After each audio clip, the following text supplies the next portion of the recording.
Obrigado, senhor presidente. Queria, nesse momento, agradecer a todos os partidos e os líderes dos partidos que compõem a minoria, que me colocaram na imensa responsabilidade de conduzir este trabalho. Queria cumprimentar os líderes aqui dos partidos, as direções dos partidos que compõem a minoria. Queria saudar o deputado Molon, líder da oposição. Nós que somos aqui do Rio de Janeiro, que conhecemos de perto essa tragédia que hoje ocupa o Palácio do Planalto, e vamos juntos com todos os partidos da oposição, sem dúvida alguma, criar de forma muito participativa, junto à sociedade civil, uma fronteira de defesa da democracia.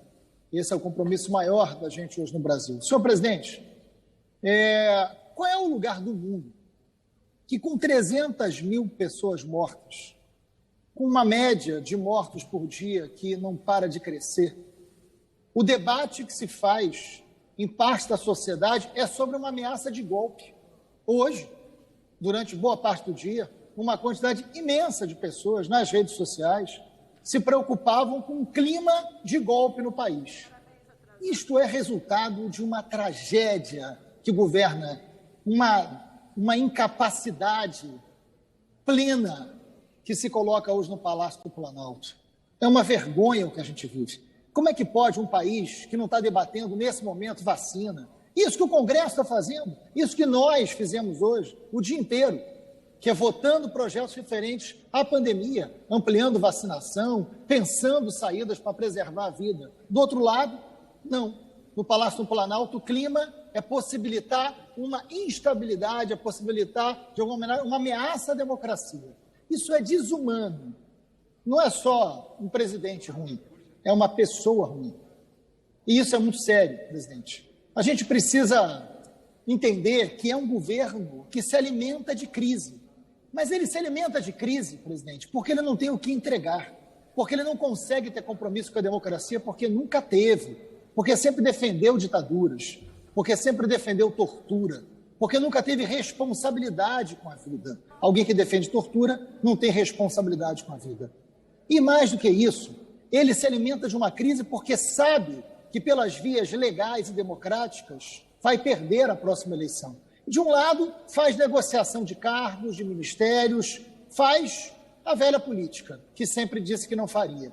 Por outro lado, como sabe que isso não será suficiente, que vai perder a próxima eleição, o presidente Bolsonaro cria um clima absolutamente inadmissível de instabilidade, de ameaça à ordem democrática. Como pode a presidente da CCJ fazer uma postagem estimulando motim da polícia, greve da polícia? Isso é algo criminoso. E não foi só ela, foi todo o gabinete do ódio, o que mostra não ter postura para o cargo que ocupa, inclusive. E nesse ponto, presidente, eu queria destacar outros elementos que não são exclusivos de uma ou outra deputada. Existe um grupo de fanáticos dentro do parlamento e fora dele que tentam entender o governo quase como uma seita e não como um processo democrático, deputado Fontana. Eles falam de golpe, por exemplo, se utilizando de forma covarde da Polícia Militar. Mas nunca vi o presidente Bolsonaro garantir modernização, melhores salários, melhores condições de trabalho para esses policiais militares. Se utiliza dos policiais para manifestações de ódio, de medo, de raiva e de instabilidade, que é jogar os governadores contra as polícias, o que é péssimo para qualquer morador de qualquer cidade, de qualquer estado. Não tem responsabilidade com a segurança pública. Pela primeira vez na história, são 3 ministros das Forças Armadas que pedem demissão e pedem com a seguinte frase: as Forças Armadas pertencem ao Estado e não a um governo, ou muito menos a um presidente. São diversas as tentativas de criar uma instabilidade, como, por exemplo, o projeto de terrorismo, que insistem em tentar aprovar nessa casa, e eu tenho certeza que o presidente Arthur Lira jamais vai pautar um absurdo como esse, que é claramente para perseguir o movimento social e não permitir que se tenha oposição, como todo ditador quer. Agora, a ideia de mobilização nacional por trás da pandemia, no lugar de garantir vacina, tentam criar um instrumento para que o presidente possa ter acesso às polícias. Ao mesmo tempo, estimula o ódio na polícia e a bolsonarização dos valores dentro da polícia militar, sem nenhuma garantia de melhorias dos trabalhos desses policiais, nem preservação das suas vidas. Então, o tempo inteiro, são tentativas de projetos de arrumação, distribuem armas para a sociedade como se isso fosse uma garantia de uma sociedade mais livre. Isso é uma ameaça à própria polícia que eles dizem defender. Uma sociedade mais armada é uma sociedade que cria insegurança para os agentes de segurança pública de cada estado. Hoje a sociedade civil compra mais munições e armas do que as próprias polícias, o que é uma irresponsabilidade com a democracia, e faz isso através de decretos e portarias. Não faz isso através de um amplo debate na Câmara com projeto de lei. A gente tem, presidente, inúmeras situações de ameaça ao Supremo Tribunal Federal, de ameaça ao Congresso Nacional, manifestações estimuladas e financiadas por fanáticos.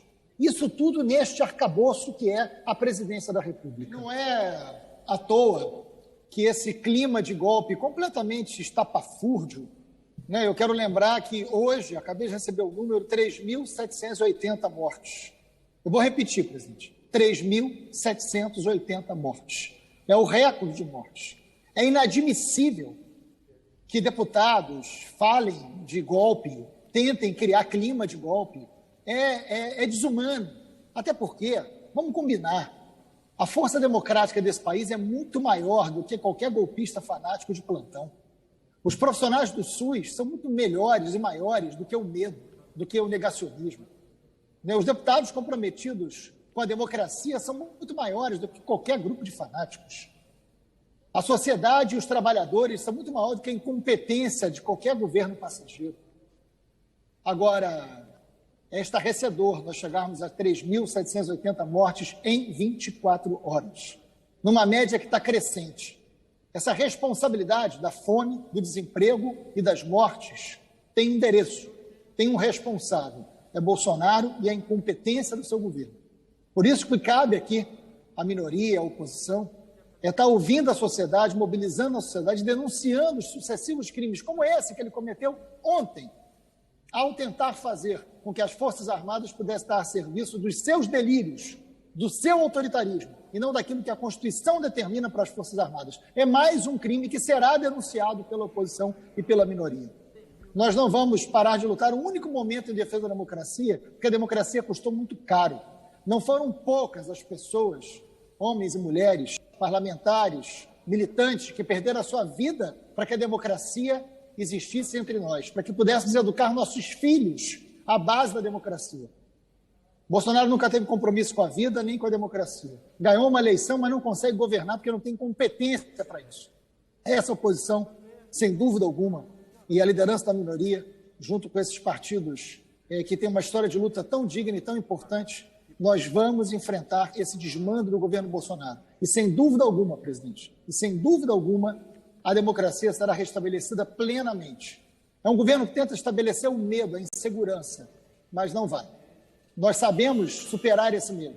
Isso já aconteceu em outros momentos da história. Então, que a gente centralize nossas ações na defesa da democracia, da vida, do emprego e da dignidade do povo brasileiro, que é muito maior do que qualquer capitão de plantão nesse momento. Todo respeito aos profissionais das forças de segurança pública, que nesse momento são usados de forma vil e covarde pelo presidente da República. Obrigado, presidente. Obrigado a todos os líderes dos partidos que compõem a maioria pela confiança dessa coordenação. Obrigado, deputado. Parabéns a vossas excelências aí, também ao deputado Molon.